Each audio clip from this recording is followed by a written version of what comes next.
Hello guys, नमस्ते। सन्चै आरामै हुनुहुन्छ होला। म पनि सन्चै आरामै छु। आज चाहिँ हामी दाजुभाइहरू ठ्याक्क बाहिर निस्केका छौँ। आज चाहिँ हामी मोमोमा चाहिँ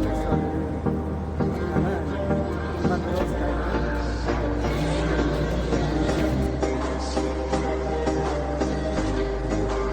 दाइ कस्तो भइरहेछ त?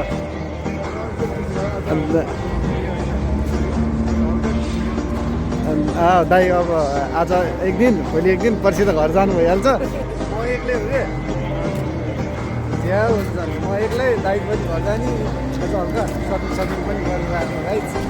अब यस्तै छ। आज चाहिँ हामी फर्मानियामा छौँ। फर्मानियाको भ्यू हेर्न सक्नुहुन्छ।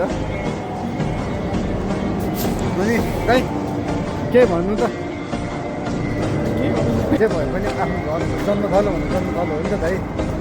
अब यदि जानै मन नलागे पनि आफ्नो जन्मथलो एकदिन त फर्केर जानुपर्छ नि त। भनौँ न अनि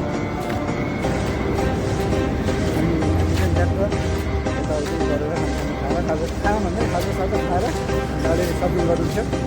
सपिङ गरेर अनि फर्किँदैछौँ। ठ्याक्क हेर्न सक्नुहुन्छ यो फर्मानिया ग्रान्ड हाइपर अगाडि खजुरको रुख चाहिँ सुकेर गयो। त्यहाँ खजुरको रुख चाहिँ यस्तै छ।